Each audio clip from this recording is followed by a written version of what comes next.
له دعوة الحق والذين يدعون من دونه لا يستجيبون لهم بشيء إلا كباسط كفيه إلى الماء ليبلغ فاه وما هو ببالغه وما دعاء الكافرين إلا في ضلال.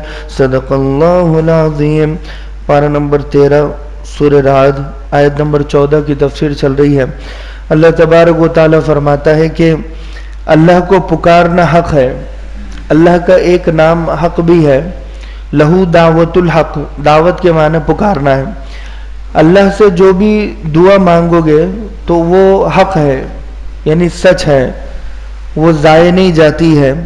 والذین یدعون من دونہ، اور وہ لوگ جو اللہ کے علاوہ کسی اور کو پکارتے ہیں مدد کے لیے، بھگوانوں کو پکارتے ہیں، جیزس کو پکارتے ہیں، چاہے وہ سکھ ہو، عیسائی ہو، یہودی ہو، یا اس کے علاوہ کوئی بھی دھرم اور مذہب کا ماننے والا ہو، چاہے وہ ایس سی ہو، ایس ٹی ہو، او بی سی ہو، جو بھی لنگایت سماج کا ماننے والا ہو، مسلم سماج کے علاوہ، تو ایسا سمجھ لیجئے کہ قرآن یہ کہہ رہا ہے کہ جو لوگ اللہ کے علاوہ کسی اور کو پکارتے ہیں لا یستجیبون لہم بشیء، وہ ان کا کچھ بھی جواب نہیں دیتے ہیں. یعنی آپ نے کبھی دیکھا ہے کہ فلاں مندر میں سے آواز آئی ہو، فلاں بھکت نے پرارتھنا کی ہو اور آواز سڈنلی آ گئی ہو اچانک؟ ایسا کبھی نہیں ہوگا. کسی چرچ میں پریئر کرنے کے لیے جب جاتے ہیں تو وہاں کنفیشن بھی کرتے ہیں فادر کے سامنے. وہ کنفیشن کرنے کے بعد کبھی آپ نے نہیں دیکھا ہوگا کہ جیزس نے کچھ آواز دی ہو یا میری ماتا نے کچھ آواز دی ہو یا فادر نے کچھ آواز دی ہو. یہ آپ کبھی بھی نہیں پائے گے. یا وہ اس کراس میں سے کچھ چمتکار ہوا ہو، یہ کبھی آپ محسوس نہیں کریں گے. وہ لوگ بھی کبھی محسوس نہیں کرتے ہیں.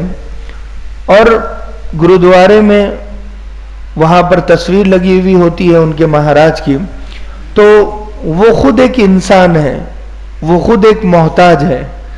ایک انسان دوسرے انسان کا معبود اور خدا بالکل نہیں ہو سکتا، سوال ہی پیدا نہیں ہوتا. یہ تو بالکل ایسے بات ہو گئی ہے کہ مثال کے طور پر جانور کا خدا نہیں ہو سکتا، بالکل ایسے ہی انسان کا خدا نہیں ہو سکتا. اور آگے بڑھ کر چیز یہ ہے کہ انسان کا خدا جانور بالکل نہیں ہو سکتا. جیسے گائے ہے، بیل ہے، بھینس ہے، بکری ہے، جن کی پوجا ہوتی ہے. بنی اسرائیل میں بھی گائے کی پوجا، بچڑوں کی پوجا ہوا کرتی تھی. جب وہ سامری جادوگر تھا، اس نے، حالانکہ وہ تو اوریجنل گائے نہیں تھی. تعجب کی بات یہ ہے کہ جب انسان اللہ کے علاوہ جب کسی کو خدا سمجھتا ہے نا تو پھر اس کا دماغ کام کرنا بند ہو جاتا ہے. وہ ایک پتھر کی بنی ہوئی گائے تھی، اس کو انہوں نے اس زمانے میں خدا سمجھ لیا تھا، سامری جادوگر کے زمانے میں. دھیرے دھیرے پھر لکڑی کی گائے بننے لگی، وہاں پر لکڑی کے خدا مارکیٹ میں آنے لگے، پھر پتھر کے خدا، لوہے کے خدا، پھر ان کی تصویریں بننے لگی. تو پھر چھوٹے اور بڑے، پھر سفر کا خدا الگ، حضر کا خدا الگ، نکاح کا خدا الگ، پھر اس کے بعد خوشحالی کا خدا الگ، بدحالی کا خدا الگ، بارش کا خدا الگ، گرمی کا خدا الگ، سردی کا خدا الگ، الگ الگ ٹائپ کے خدا مارکیٹ میں آنے لگے. ان کو خود کو نہیں پتا کہ ہم خدا ہے. قرآن نے ایک جگہ پر جو آیت ہے نا، وہ یہ بتاتے ہیں کہ جن کو تم خدا سمجھ رہے ہو ان کو خود کو پتا نہیں کہ وہ خدا ہے. اگر ان کو خود کو پتا ہو جائے کہ وہ خدا ہے، یعنی خدا کی ٹکر میں انہیں کوئی لا رہا ہے، تو وہ خود پھٹ کر بھسم ہو جائے. قرآن کی آیت کا صریح ترجمہ یہ ہے، پتھر کو اگر پتہ چل جائے نا کہ یہ پتھر اللہ کے برابر لوگ اسے کھڑا کر رہے ہیں، وہ پتھر خود بخود چکنا چور ہو جائے، وہ خود بخود ٹوٹ جائے، پھوٹ جائے. یعنی کسی کو بھی پتہ چل جائے. حضرت عیسیٰ علیہ السلام کو آج تک پتہ نہیں ہے کہ لوگ انہیں خدا سمجھتے ہیں. یہ پتہ کب چلے گا؟ قیامت کے دن، جو پورے کرسچن کمیونٹی کو ان کے سامنے جب لایا جائے گا تو انہیں اس وقت پتہ چلے گا کہ آپ کو ہولی اسپرٹ مانا کرتے تھے، جیزس مانا کرتے تھے، حضرت مریم کو میری ماتا خدا سمجھا کرتے تھے اور 3 خدا مانتے تھے، ایک تو اللہ، دوسرے حضرت مریم، تیسرے حضرت عیسیٰ علیہ السلام. اسی لیے وہ یوں کرتے ہیں، یوں کا مطلب اللہ اور یوں کا مطلب حضرت مریم میری ماتا اور یوں کا مطلب حضرت عیسیٰ علیہ السلام. کتنے خدا ہو گئے؟ 3 ہو گئے، 1 2 3، تینوں کا نام لیتے ہیں اور وہ پھر اپنی پرارتھنا شروع کرتے ہیں. تو حضرت عیسیٰ علیہ السلام کو اس وقت پتا چلے گا کہ یہ میری پوجا کرتے تھے. تو جب انہیں پتا چلے گا نا تو حضرت عیسیٰ سے اللہ صرف ایک سوال کرے گا اور اس سوال کے نتیجے میں ان کا کیا حال ہوگا آپ اندازہ لگائیے، جبکہ وہ اللہ کے نبی ہیں. اللہ ان سے پوچھے گا عیسیٰ کیا تم نے ان سے کہا تھا کہ تم پوجا کرو، میری پوجا کرو؟ جب اللہ یہ سوال کرے گا نا تو حضرت عیسیٰ علیہ السلام کے یہ جتنے بال ہیں ہر بال سے خون کے فوارے نکلنے شروع ہو جائے گے، خون ہی خون ہو جائے گا. یعنی رعب اور دبدبا اور اللہ کا ڈر اور خوف اس قدر ہوگا کہ یہ بال اکھڑ کر یہاں سے خون نکلنا شروع ہو جائے گا. پھر وہ اللہ کے سامنے جھک کر سجدہ کرے گا اور کہے گا اے اللہ میں نے انہیں کبھی نہیں کہا، میں انہیں پہچانتا نہیں، میں انہیں جانتا نہیں، یہ کون لوگ ہیں؟ زندگی بھر انہوں نے حضرت عیسیٰ کو پکارا اور حضرت عیسیٰ کو پتہ ہی نہیں ہے کہ انہیں کوئی پکار رہا ہے. کتنی بڑی گمراہی ہے کرسچن کمیونٹی کی. ان سے بڑی گمراہی، چلو حضرت عیسیٰ تو انسان ہے، ان سے بڑی گمراہی سناتن دھرم والوں کی ہے، ہندوؤں کی ہے کہ وہ پتھر کو پکار رہے ہیں. انہی پتھر کے خداؤں کو ان کے پیٹھ کے پیچھے باندھا جائے گا اور دونوں کو دوزخ میں ڈالا جائے گا اور کہا جائے گا کہ ایک دوسرے کو بچا لو، ایک دوسرے کو بچا لو. اب یہ جو بھگوان پیچھے بندھا ہوا ہے اسے پتہ ہی نہیں ہے کہ کوئی انہیں پکار رہا ہے. یہ انسان کو کیسے بچائے گا؟ انسان اسے کیسے دونوں ایک دوسرے کو نہیں بچائے گا، نتیجتاً یہ حال ہوگا. کتنی بڑی گمراہی ہے کہ زندگی بھر جن بھگوانوں کی خاطر سونے کے چڑھاوے چڑھائے، چاندی کے چڑھاوے چڑھائے، دودھ کا ابھیشیک کیا، پوری زندگی کھپائی. آج آپ دیکھ لیجئے غیر مسلم لوگوں کو کہ کتنا مطلب اپنے بھگوانوں کے لیے وہ سنجیدہ ہے اور یہ ان کا کچھ بھی نہیں کرے گا، یہ ان کا کچھ بھی نہیں کرے گا، ان کی پکار کا جواب بھی نہیں دے گا. یعنی جن خداؤں اور جن بھگوانوں کی خاطر پوری زندگی انہوں نے کھپائی اور لگائی، پیدل یاترا ہوتی ہے اور نہ جانے کتنی منتیں وہ مانگتے ہیں. کسی نے منت مانگ لی کہ میں بال نہیں کاٹوں گا زندگی بھر، اب وہ بیچارہ بال ہی نہیں کاٹ رہا ہے. ایک جگہ میری ایک پنڈت جی سے ملاقات ہوئی تھی ہنگولی میں. وہ گٹ ہوتا ہے، گٹ یا مٹ کیا کہتے ہیں پتہ نہیں اسے.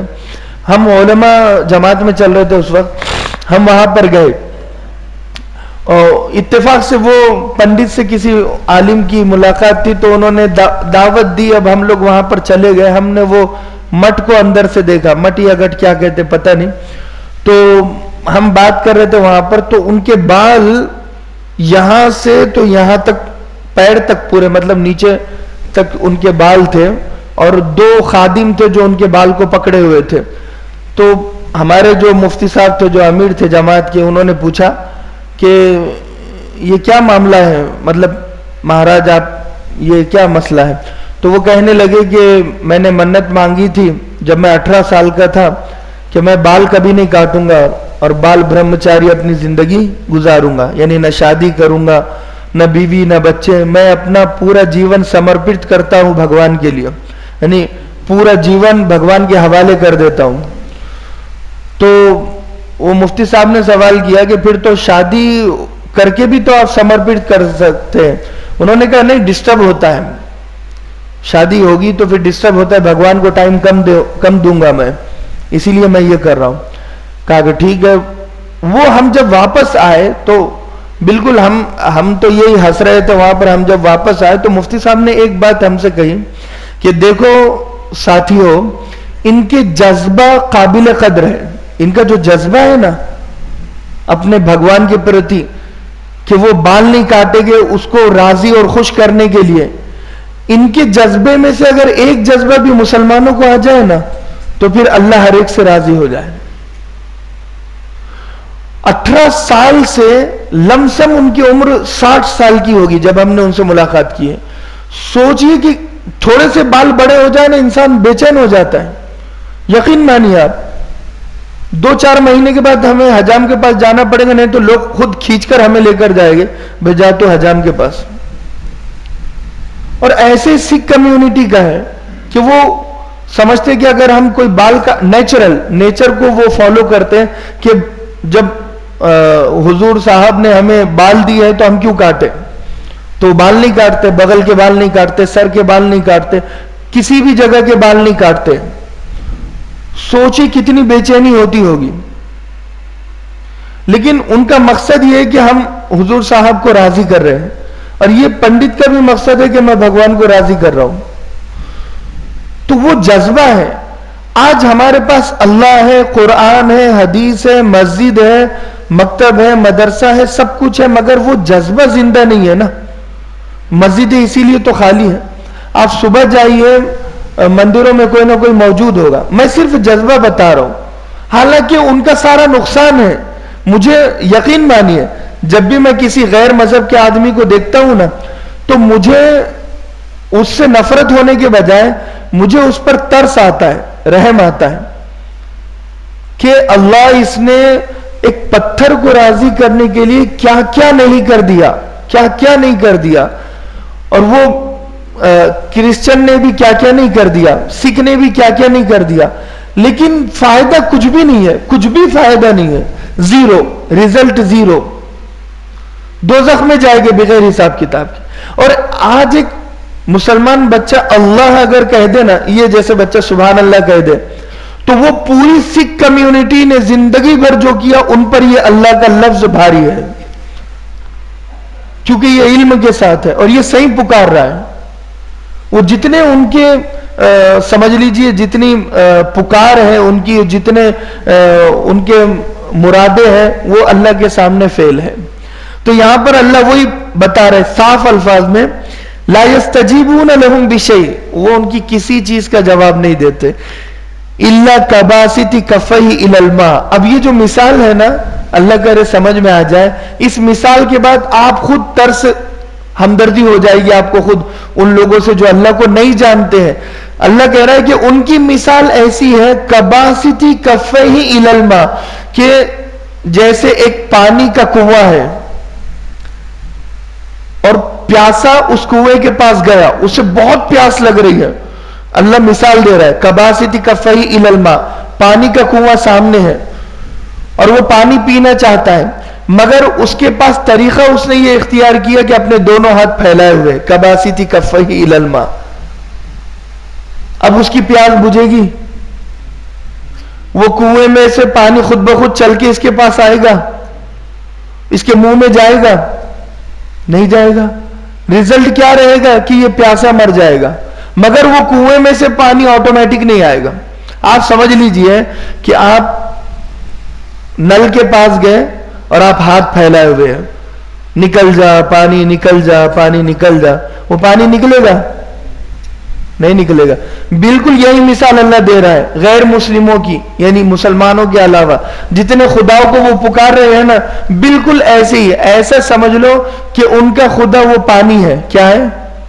پانی ہے, اور وہ پیاسے وہ خود ہے, اور بس وہ ہاتھ پھیلا کر پکار رہے ہیں. وہ پانی بے جان ہے. پانی کی مثال کیوں دی میں بتا رہا ہوں, پانی بے جان ہے. پانی کو کان ہے, پانی سن سکتا ہے؟ نہیں سن سکتا. وہ پتھر بھی سن سکتا ہے؟ نہیں سن سکتا. پانی بول سکتا ہے؟ نہیں بول سکتا. وہ پتھر بول سکتا ہے؟ پانی چل سکتا ہے؟ بھائی ہاتھ پیر اس کے خود بخود چلتا ہے کیا؟ وہ نہیں چلتا. یہ چل سکتے ہیں؟ نہیں چل سکتے. اللہ نے مثال ایسی دی ہے کباسط کفیہ الی الماء. آخر میں مفسرین نے ایک اور مثال اس کی آگے کی آیت میں ہے کہ اگر ان کی مٹھی میں بھی ہم پانی پہنچا دیں. اللہ کہہ رہا ہے, کیا کہہ رہا ہے اللہ, اگر وہ شخص کی مٹھی میں ہم پانی پہنچا دیں, مٹھی میں, تو بھی وہ پانی خود بخود اس کے منہ میں نہیں جائے گا. کیا ارادہ ہے؟ سمجھ میں ہی بات سمجھ میں ہی. مٹھی میں پانی پہنچا دیا تو اب خود مٹھی کھولی تو پانی اوپر آئے گا یا نیچے گرے گا؟ نیچے گرے گا. یعنی اگر ہم ان کی مدد بھی کر لیں نا پھر بھی زیرو معاملہ ہے، ریزلٹ. تو یہاں پر فرمایا کباسط کفیہ الی الماء لیبلغ فاہ، وہ ہاتھ پھیلائے ہوئے ہے کنویں کے سامنے تاکہ وہ پانی اس تک خود بخود پہنچ جائے آٹومیٹک. وما ہوا ببالغی، مگر وہ پانی اس تک نہیں پہنچے گا. وما دعاء الکافرین الا فی ضلال، تو کافروں کی پکار اور دعا کا نتیجہ یہی ہے جو آپ سمجھ رہے ہیں. یعنی وہ پانی نہیں پہنچے گا، وہ بھگوان ان کی پکار اور ان کی دعا اور ان کی پرارتھنا کچھ بھی نہیں سن رہا ہے. الا فی ضلال، ان کی ساری دعائیں جاتی ہیں، گھومتی پھرتی ہے، بھٹکتی ہے. ضلال یعنی وہ ساری پرارتھنائیں ان کی بھٹکتی ہے اور پھر بعد میں زیرو ہو جاتی ہے. بات سمجھ میں آ رہی؟ تو آپ خوش نصیب ہیں کہ آپ مسجد میں آ کر اللہ کو ہاتھ اٹھا کر مانگ رہے ہیں یا الحمدللہ کہہ رہے ہیں تو وہ اللہ سن رہا ہے اور اس کا فائدہ بھی آپ کو ملے گا. ایک سبحان اللہ کی وجہ سے جنت میں ایک پورا درخت لگتا ہے، ایک الحمدللہ کی وجہ سے ایک محل تعمیر ہوتا ہے. اور جب کوئی لا الہ الا اللہ کی تسبیح مکمل کرتا ہے تو 1000 فرشتوں کی جماعت دعائے مغفرت اس کے لیے قیامت تک کرتے رہتی ہے. کتنا بڑا فائدہ ہے ہمارا 1 منٹ اور ان کا 1000 سال. ہمارا 1 منٹ قیمتی ہے پھر بھی ہم ضائع کر رہے ہیں.